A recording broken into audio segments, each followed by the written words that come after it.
সকলকে দোল পূর্ণিমার শুভেচ্ছা। তো দোল পূর্ণিমার দিনে আমরা তৈরি করেছিলাম ভাং। তো ভাং পাতাটাকে আগের দিন রাতে ভিজিয়ে রেখেছিলাম এবং সঙ্গে কাজু কিশমিশও জলে ভিজিয়ে রেখেছিলাম। তো আগে কাজু কিশমিশটাকে মিক্সি করে নিলাম এবং সকালবেলা দুধ কিনে এনেছিলাম।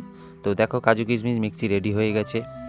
তো তারপরে আমরা ভাংটাকে ছেঁকে নিয়ে মিক্সি করে নিলাম।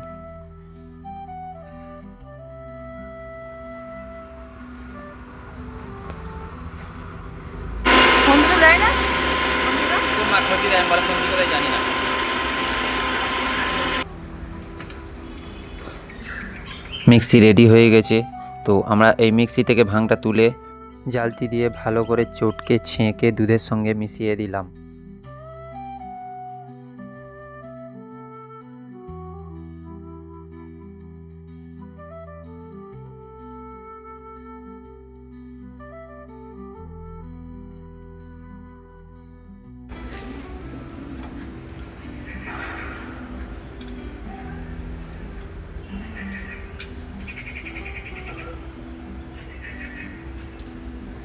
আর ভাঙের ছিবড়েগুলো দেখো কেমন যেন ছাগলের গুয়ের মতো লাগছে।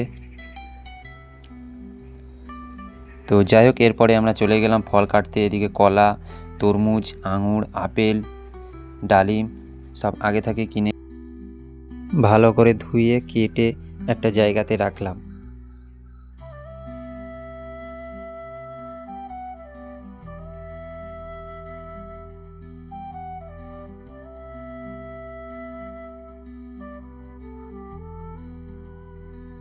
দেখো ফলগুলো সব কাটা হয়ে গেছে। এবার এগুলোকে ভালো করে মিক্সি করে দুধের সঙ্গে মিশানো হবে।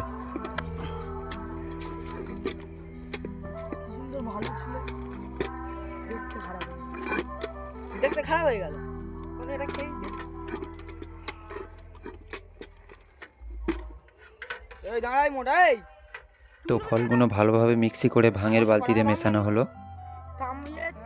বন্ধুরা, আমরা এখানে 7-8 জন বন্ধু মিলে ভাং তৈরি করেছি বলেই বালতি ব্যবহার করলাম।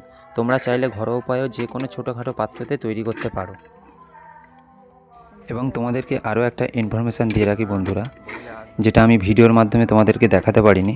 এই ভাঙের মধ্যে আমরা কাঁচা কঞ্চির রস এবং সুপারি গাছের শিকড় শুকনো করে গুঁড়ো করে মিশিয়েছি।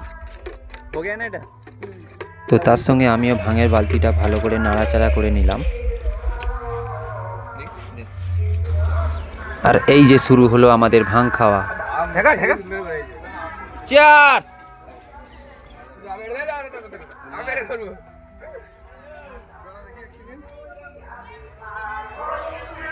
হ্যালো, ভিডিও হচ্ছে, খাবি তো? এই পাঁচ এক গ্লাস আছে না? না না ঠিক আছে, খাবো না। গ্লাস চুরি করা মাল এই মালটা মেশাবো। গোল্ডেন মালটা কই? হ্যাঁ, হ্যাপি হোলি। হ্যাপি হোলি। এই আমরা বাদ হ্যাপি হোলি। জয় আব্বা কি। আর ভাং খাওয়া শেষে আমরা চলে এলাম নগর কীর্তনে, কারণ দোল পূর্ণিমা উপলক্ষে আমাদের গ্রামে প্রত্যেক বছর বসে হরিনাম। আর এসে দেখছি আমাদের পুচকি রানী সকলকে রং মাখাচ্ছে আর নিজেও অনেকটা রং মেখেছে।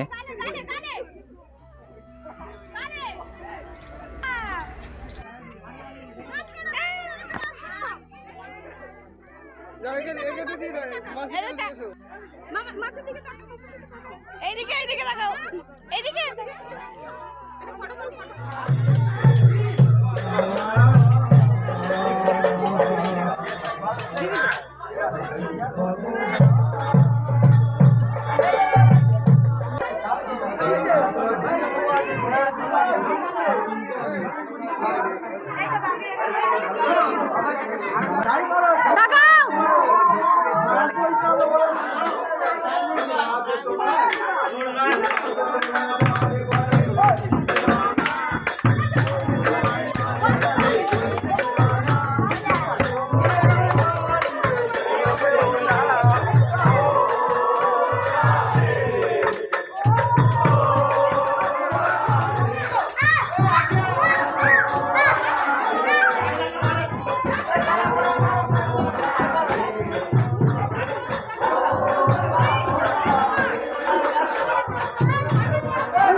আর ভাং খেয়ে আমার আর আমার সঙ্গবাঙ্গদের অবস্থা দেখো। এটা তো আর যাতা নেশা নয়, এটা হলো ভাঙের নেশা।